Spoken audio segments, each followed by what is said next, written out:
to hang out afterwards and partake. But that will happen in about 45 minutes or so. UrbanX is a venture accelerator. We invest in startups who are reimagining city life. And we do that with 20 teams twice per year. We're just about to close out cohort 3. We have 10 really exciting teams working on things like autonomous vehicles, shared mobility, energy, construction technology. A couple of those companies and a couple of our alumni are here tonight. So I would encourage you to speak to those folks to get a better sense of the program and the startups that we work with. I also want to invite you all back on February 8th. So at 6 p.m. on February 8th, it's demo day. We have a really amazing keynote speaker. We have a DJ. There's also an open bar. And you'll get to hear the pitches from the teams who are really doing incredible things at the forefront of cities and urban infrastructure.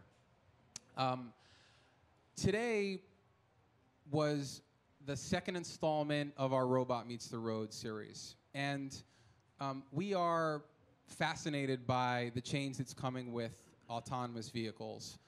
And also really what that means for city infrastructure, what that means for our neighborhoods, our streets, our buildings, our communities.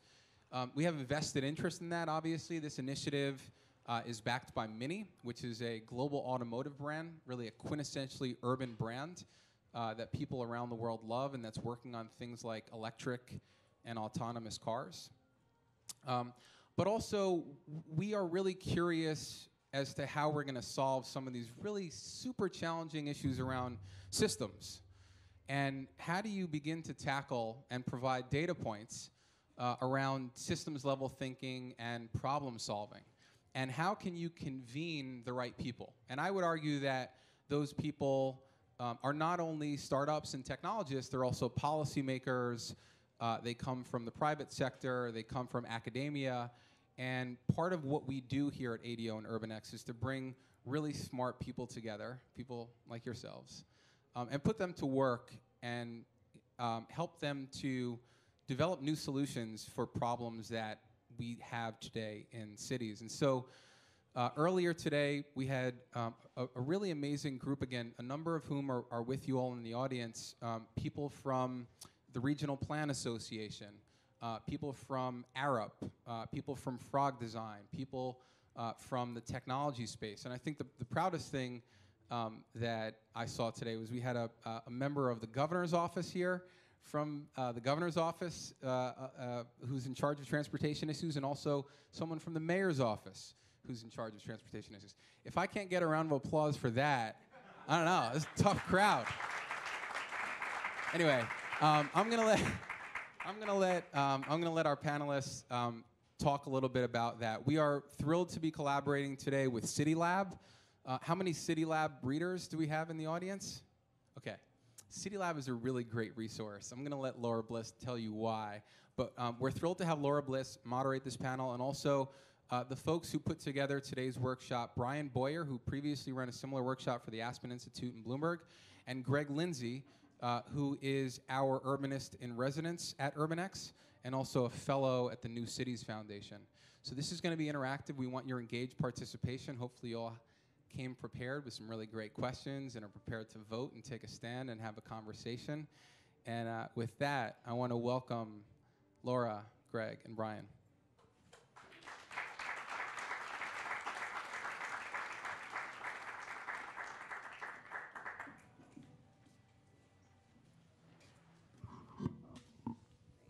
Thank you for that lovely introduction, Micah. I am Laura Bliss. I'm a staff writer at CityLab, as Micah was just saying, and you'll have to forgive me getting over a cold, so hopefully I don't sound too bad. But I'm really thrilled to be here tonight, joined by these two. We have Bryan Boyer, who is an architect, urban strategist, and co-founder of Dash Marshall, and of course Greg Lindsay, who is himself an author, a futurist, and the urbanist in residence here at UrbanX. So tonight is kind of a multi-stage affair, but we're going to kick it off with a few minutes of conversation before we sort of turn to the next phase. And overall, we're sort of in for a night of interdisciplinary thinking on a technology that is promising to change all of our lives, and that is autonomy. You've heard, of course, about autonomous cars, right? We have Google testing their Waymo Chrysler minivans in Phoenix. We have Uber on the streets of Pittsburgh. We have car makers saying that these are going to be coming to market within years. And, you know, all kinds of questions raised by that. But who's not to say that, you know, autonomous technology isn't going to touch just about every other facet of urban life, right? There's public transit, of course, and goods delivery. I'm sure you've all heard about the autonomous drones dropping off your Amazon boxes. But even public services, right? I mean, one could imagine an autonomous hospital or clinic, right? Trash collection services, libraries, prisons. That came up today. We'll get to that. And we're gonna kind of touch on all of those facets of urban life. But the big question I think we want to get to tonight is really who gets to decide, right? You can sort of imagine an urban future where these streets are overrun and sidewalks are overrun with different kinds of bots and drones and autonomous vehicles shuttling all kinds of things. Who gets to decide what's there? Who has access to those services? And what does that mean for our present now? So I guess I want to open this up by asking Greg, isn't this sort of fully autonomous future still decades ahead of us? Like, why is it important to talk about it now? Well, all right, a fully autonomous future is probably decades away, and this is where I'll plug Bryan's work with Anthony Townsend, who was supposed to join us tonight but couldn't due to various personal difficulties. The two of them published a whole primer for Bloomberg and Aspen on sketching out the various timelines. And of course, it's a staggered future, right? Ultimately, long term, the changes in autonomy that will change our cities will stretch into the 2030s, 2040s in terms of land use. But in terms of the near term, I mean, so one of the things that I worked on for the New Cities Foundation is we had a festival in November in Los Angeles called LA Commotion, which was basically a car show without the cars. We featured bicycles, electric bikes, autonomous robots, delivery bots, and all these sorts of things. And it was amazing because the star of the show in this case was the Jito, which was a delivery bot by Piaggio Fast Forward, which was sort of a cross between a pig and a barrel that rolled along behind you. And it was adorable, and it made noises when it got lost around you. And everyone had to pet it and feel it and everything else. And as Bryan pointed out in our session today, right now, when the layperson encounters a delivery bot like this, it's cute. But what happens when there's 20 of them, 30 of them, 40 of them clogging up our sidewalks? Because Starship is running trials right now in London and Washington, D.C., where they're actually using the sidewalks as a delivery lane. Because when you're a startup, you look at sidewalks and you see an unmonetized resource. What does it do to our public realm? What does it do to our infrastructure? And when I talk to city officials in Washington, D.C., at least in economic development, they think Starship is great. They don't see any problems. There's been no complaints about this. So I think about this now because there are already robots, autonomous bots, autonomous stuff being deployed in our cities as we speak.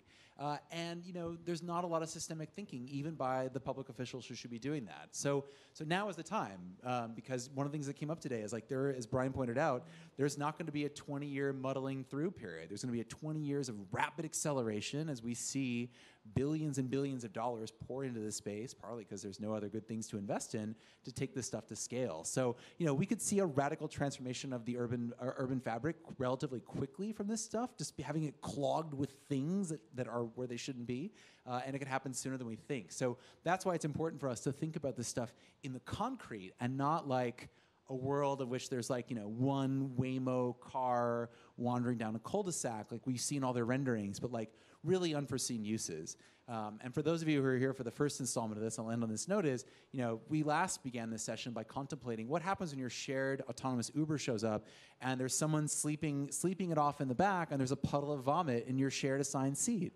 That's the future we think of if it's truly equitable. And the future we think of for autonomous stuff, if it's equitable, is stuff that's where it shouldn't belong. So, you know, how do we think about where autonomy should be deployed and for how and for whom? And that's, I think, the impetus of today.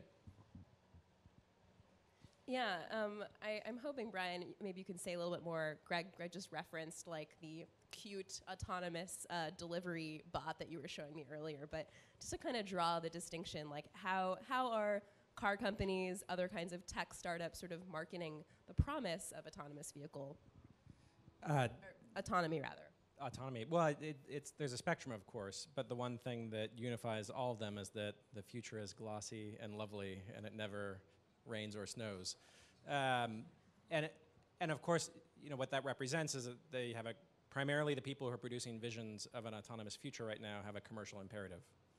And so they're representing a future that looks really attractive and doesn't have to deal with some of the issues that Greg's talking about.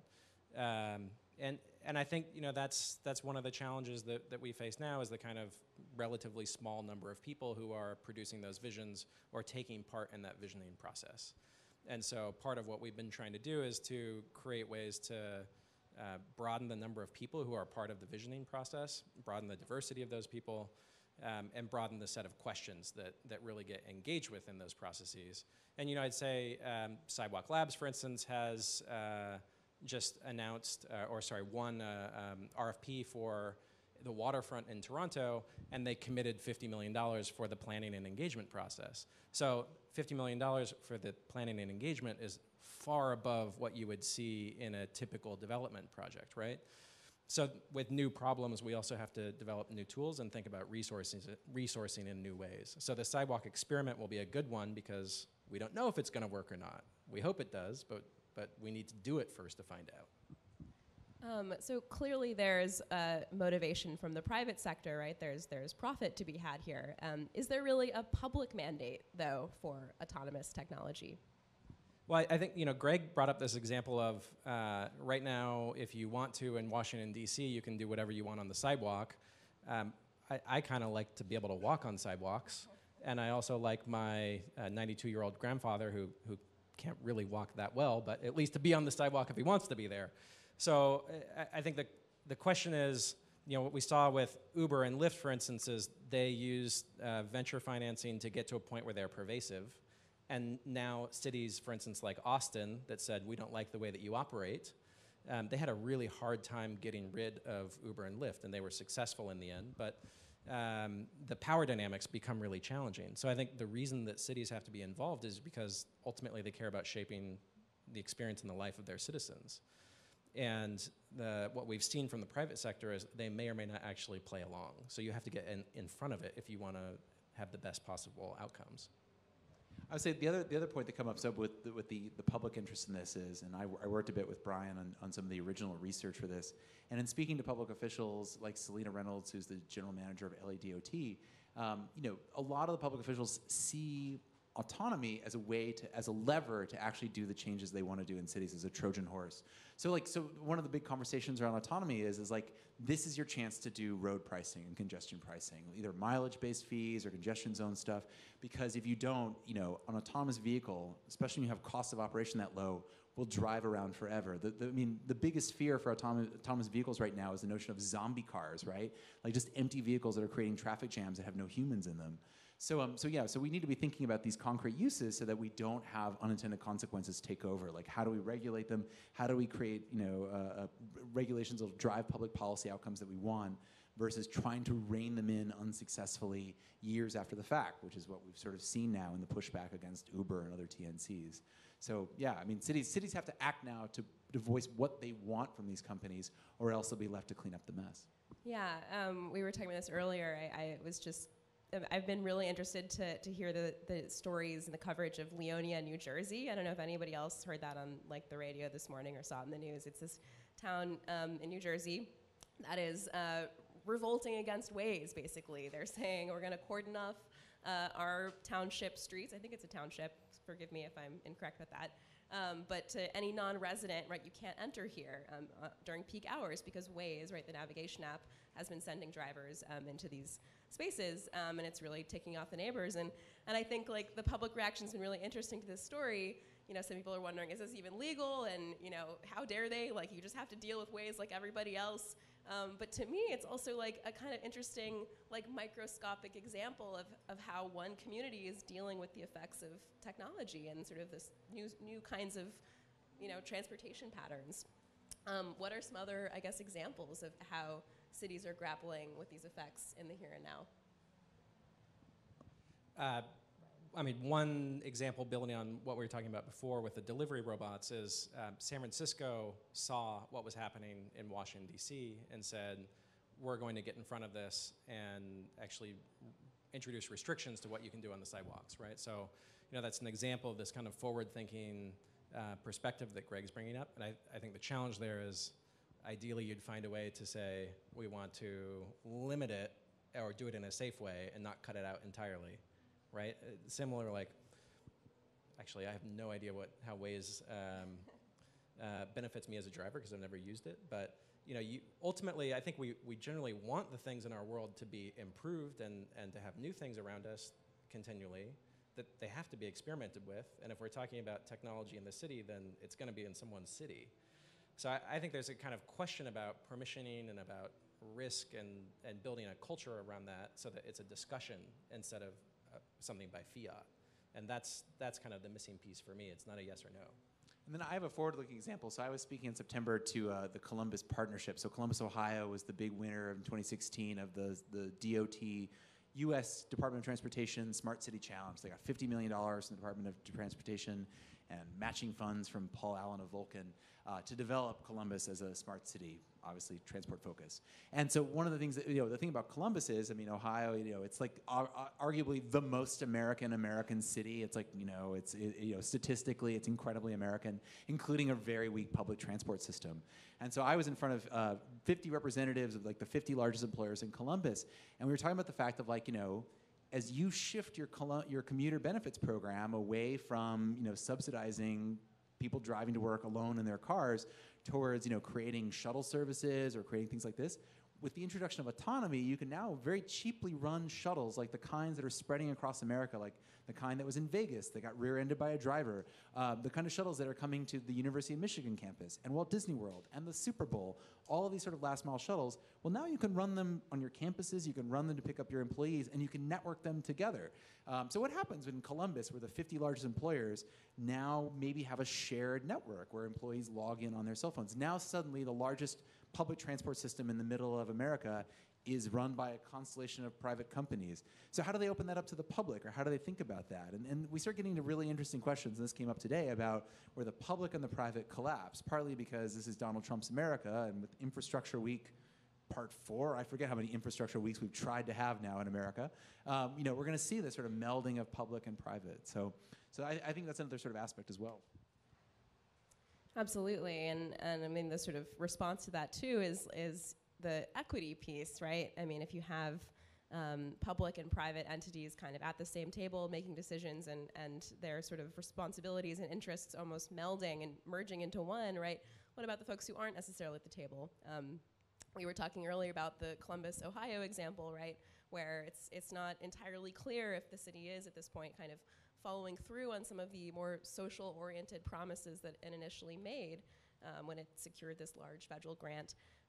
And I think, I'm not the first to say it, right? But autonomous technology, just like everything else, it kind of depends on a smartphone, seems to stand the risk of deepening the kind of digital divide, right, and access. Where are your thoughts on that at this point? Well, I'll take a step. So, to me, the problem is not even the smartphone. I mean, the smartphone is, of course, a problem. It's more like the problem of you have to have that smartphone tied to a credit card. So if we live in a universe, and those of you who've seen, for example, I just want to point something I saw on Twitter. Going back to Ohio, 1 in 10 of Amazon employees in Ohio is on food stamps. Amazon Go, the new store that just opened in Seattle, where you don't need to actually go to a register because it's tied to your Amazon account, your credit card, and your smartphone, doesn't take food stamps. I mean, there you go. Amazon's own workforce can't actually shop at the Amazon store, even as they, pitch around their HQ too. So I think there's major equity issues that just tie into this notion of a very legible credit score and credit card and tied to your smartphone, which has its own account. And yeah, how do you account for that? There's lots of workarounds, but it's difficult. It's extremely difficult to figure this out. And I mean, this came up in our sessions today. I'll be representing a sort of take on this, imagining the difficulties of trying to create an autonomous, localized, semi-informal shuttle service for people who would never take public transport out in the middle of Long Island or wouldn't own a car. How do you grapple those issues in terms of privacy, in terms of how they sign on to this? These questions haven't been really resolved yet, and I think it takes a lot more care from cities about it. I've seen in the Philippines and elsewhere some discussions about having people buy tickets with QR codes, trying to bridge that analog to digital divide, but I just don't think anyone's really come up with a solution for that. Have you seen anything, Bryan? No, but I think what you're getting at is the kind of the ethical question of people who build tools and services.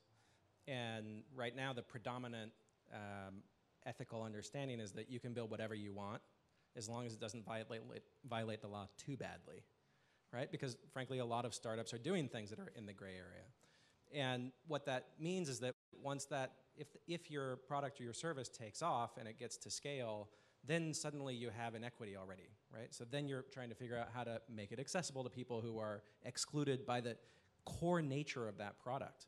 And I think what that speaks to is a need for new approaches in the way that we design and we conceptualize and we develop products and services. And so that's part of what we were doing here today is trying to think about how do you get beyond the kind of limits of a typical human-centered design process, for instance, so that it's not just about fully able people who live an entitled life in some lovely place, but really try to grapple with a much broader range of life conditions, including things like whether you're banked or not.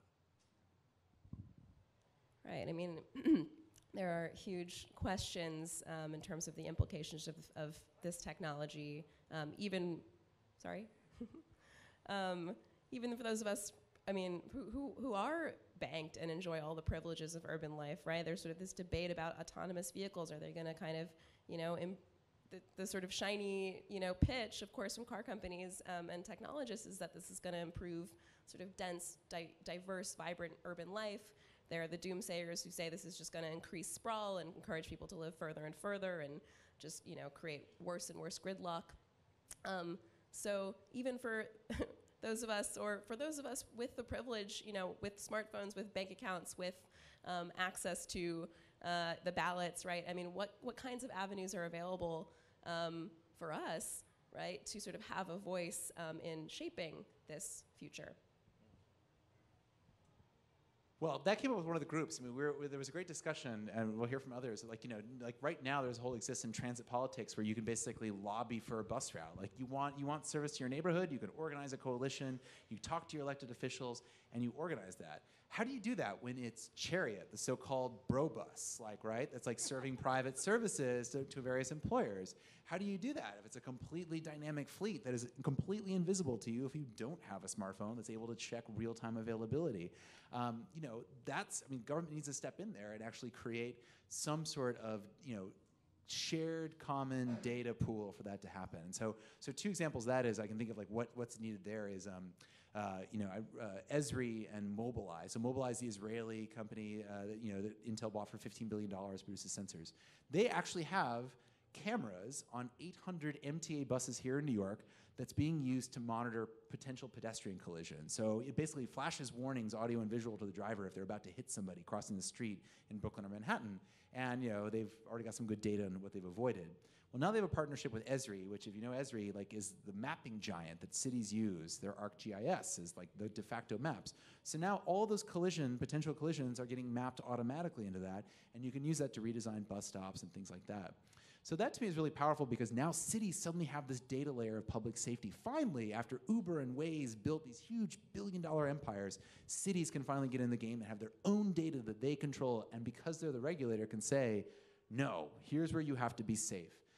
And so I think that's the beginning of trying to create this common platform. And then someone like Kevin Webb, who's a guy who's creating a project called the Open Traffic Project, is trying to go to cities and create the equivalent of an Orbitz or Expedia, or really the systems that sit below it, the reservation engines that the airlines built in the 1960s, first for themselves, and then they opened it up progressively to everybody else, where you could actually book seats, and you could see across every airline what was available, safety records, pricing. It was all transparent. We need, it's like CES here. We're losing power. But you need the equivalent of that, for cities, and they need to actually create those sort of shared data standards. And so this comes back to something I wrote for New Cities, where basically cities have to use carrots and sticks. So far, they've tried mostly carrots. I think they need to use a lot more sticks to bring these private services to heel, because they ultimately have the authority. They are elected political representatives. So hopefully they'll take care of this. Hopefully no one's having a seizure right now. Sorry. So that's a really good answer. And gets to, I think, one of the challenges right now, which is a lot of the kind of the opportunities are beyond the traditional capabilities of our public sector. So that's not to say that all public servants, who I'm sure there are some here today, don't understand or don't care about or don't get technology. There absolutely are people who do. But as a corpus or as a whole, public sector is still racing to catch up in general in most places, with the exception of maybe Estonia. And so, but in addition to this question of having the data to make informed decisions, I think there's also a personal responsibility on behalf of all of us to vocalize the future that we want. And particularly at a time like this, it's tempting to, I think, focus on the things that we don't want. And that's important as well. But the vision vacuum that we spoke about in the beginning leaves the future to be created by people who are putting forth those visions again and again. And so the thing that we've been really exploring lately is, how do we create alternative visions, and how do we do it in a way that really brings them to life and makes them compelling in a way that the corporate glossy renderings might be, but using different tools. Because until people can get it intellectually, they can see the data and make the rational case, but they also have to feel it emotionally to be committed to another alternative. So if we have the original AV infrastructure, I think we're soon going to turn to the next phase of the evening. As Micah was telling us all at the beginning, we had a group of about 30 designers, architects, planners, technologists assembled here, thinking through government officials too, thinking through some pretty fascinating scenarios for the autonomous future. I'm going to let Bryan describe what's ahead for us a little bit more. Sure. Okay. So what we tried to do today was to say, yes, there's going to be some version of the future is going to be seamless autonomy, people. Let Yeah, me yeah, tell exactly, you can see what kind of seamless future is ahead of us. door-to-door connectivity with no hiccups whatsoever. So today we said, okay, let's think a little bit beyond the idea that you're going to have an autonomous taxi taking you to and from work or whatever it is, and think about the other ways that AVs might change society. So in particular, we said, look, let's think about AVs as robots. They're robots that can see things, that can move things, and that can perform activities in the public realm. And we did that with a kind of methodology that we developed for our work with Bloomberg and Aspen, which really starts with basic needs. So each of the ideas that you're going to see today started with individual needs and went through a process to kind of take that and say, okay, how do we address that need directly? And then what does it look like when you scale it up and make it the new normal across a city? Because some things look great when they're small and terrifying when they're large. Or conversely, some things just don't work at all when they're small, but they become possible across an entire city. So it was 3 hours or so that we did this. So everything's super high level. It's like 3 tweets per idea. But what we wanted to do was we have people from each of the teams. So you're going to hear 5 presentations, 5 pitches. And then who got coins at the front desk when you came in? Everyone? Okay. So after you hear the pitches, every single one of you is instantaneously transformed into the mayor of New York City.